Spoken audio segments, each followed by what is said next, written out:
Dragon Ball Super's newest movie is getting panned by critics and fans alike. But is it really that bad? And is this the absolute lowest point for the Dragon Ball franchise? Let's discuss why this movie might be a total disaster. To start off, we have to talk about Gohan's new form. And honestly, I'm just kind of laughing at it. Another hair color means he gets a power-up. So, what exactly is this form called?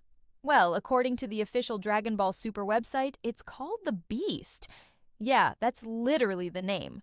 There's no real explanation as to what this form is or how he achieves it. It's not a transformation that I think anyone asked for. And it just looks straight up laughable. This form is a clear example of the Dragon Ball Super mangaka trying way too hard. Like, I'm sorry, but if achieving a new form is as easy as changing your hair color, then that's pretty stupid. Just give me a good character design and let him transform by actually flexing his muscles like Goku and Vegeta. The next thing that really irks me about this movie is Piccolo's power-up. Spoiler alert, it's pretty insulting. Basically, the only way he could get stronger is by using the wish-granting Dragon Balls.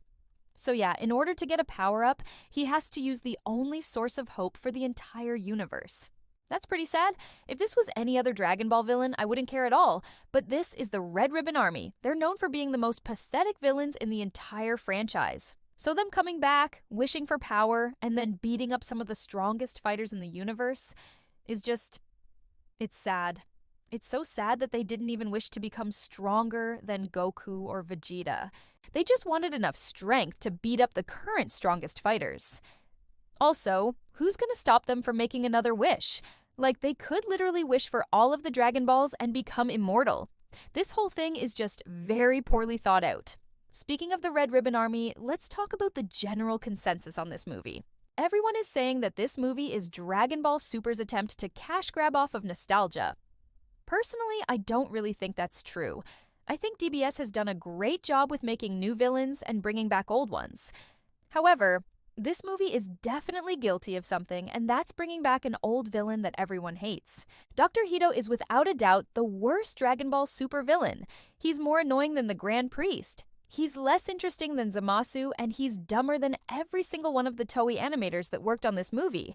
Because how do you make such a beautiful character like Android 18 look so ugly? Seriously, her face and the face of every other character looks absolutely horrendous. I know we've talked a lot about the bad animation of Dragon Ball Super already, but this is just a whole new level of disaster. Why does this look worse than the 90s? What happened to the animators? Was anyone paid to work on this movie? I'm sorry, but I can't take anything seriously when characters have eyes like this. Oh my god. And finally, the biggest reason why this movie is a total disaster is because there's no Goku or Vegeta. I know that sounds ridiculous, but hear me out. This isn't the first time the Z Fighters have faced off against the Red Ribbon Army. In fact, it's happened twice already. Once in the original Dragon Ball, which was actually a really good fight, and then again in Dragon Ball GT, which was also a pretty fun fight. Both of those times Goku and Vegeta were there cheering on their friends and family, but this time, no, we get filler Goku instead. And the reason why this movie is getting so much hate is because none of us cared about this filler arc. If Goku and Vegeta were there, this movie would have been a lot better, simply because we actually care about the characters that are fighting. But since we don't care about any of these characters, we don't care if they win or lose. This movie should have never been canon. Instead, it should have been a filler arc or maybe an original movie. Honestly, I really don't think Toriyama had the best idea for this movie. Sure, it's nice to see some of the lesser used characters get some spotlight, but I think he should have focused on quality over quantity. But hey, that's just my opinion.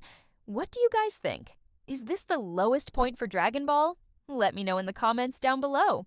And as always, thank you so much for watching. I hope you have a great day, and goodbye.